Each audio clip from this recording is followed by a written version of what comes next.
Maheshwaram constituency Mallapur గ్రామంలో ration కార్డుల పంపిణీ ప్రోటోకాల్ విషయం నిన్న సరూర్ నగర్ బీజేపీ కార్పొరేటర్ ఆకుల శ్రీవాణి గారు ఒక వీడియో చేయడం జరిగింది.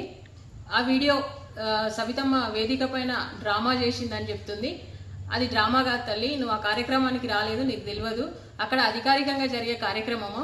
ఆ కార్యక్రమంలో ప్రోటోకాల్ పాటించాలని చెప్పి శ్రీధర్ బాబు గారికి చెప్తే వాళ్ళు స్పందించలేదు. స్పందించని సందర్భంలో సవితమ్మ గారు పేద ప్రజలకు అన్యాయం జరగొద్దు, వాళ్ళకి నష్టం జరగొద్దు అని చెప్పేసి రేషన్ కార్డుల పంపిణీ జరుగుతున్న సందర్భంలో వాకౌట్ చేసి బయటకు వచ్చేసింది.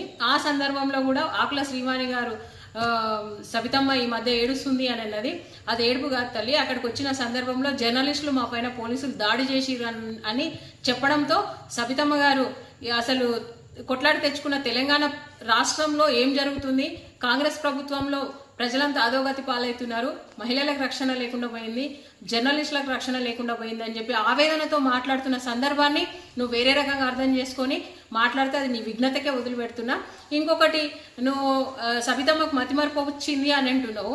గతంలో జరిగిన గొడవని నువ్వు మర్చిపోయి ఇప్పుడేదో ఈ గొడవలో భాగంగా నువ్వు సబితమ్మకు మతిమార్పు వచ్చింది, సబితమ్మ మర్చిపోయింది, అప్పుడు ఇబ్బంది పెట్టింది అని అంటున్నావు. గతంలో 200 మంది గుండాలతో వచ్చి నేను చేసే కార్యక్రమంలో సబితమ్మ ఇబ్బంది పెట్టింది అని అంటున్నావు.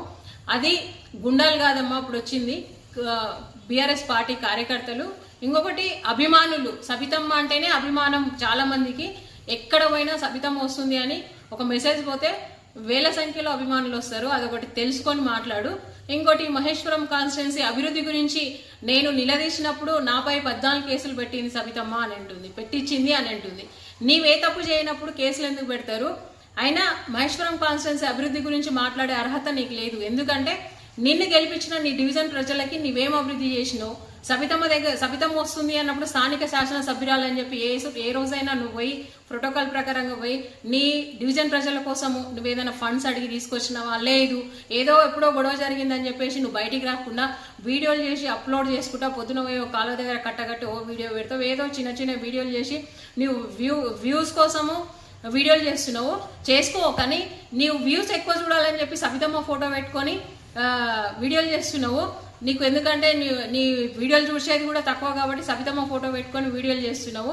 అది తప్పు. ఇంకొకటి, నువ్వు పక్క కార్పొరేటర్, మీ బీజేపీ కార్పొరేటర్ ఆర్కేపురం కార్పొరేటర్, ఆమెను చూసి బుద్ధి తెచ్చుకో, ఆమెను చూసి నేర్చుకో. సబితమ్మ వస్తుంది అని అంటే ఆమె వెళ్ళి తనను గెలిపించిన ప్రజల కోసం అభివృద్ధి కోసం ఫండ్స్ తీసుకొచ్చి పనిచేస్తుంది. కనీసం ఆమెను చూసి నేర్చుకో. ఎందుకంటే ఇంకా నీకు 3 నెలల పదవి కాలమే ఉంది. ఈ 3 నెలల్లోనైనా నీ డివిజన్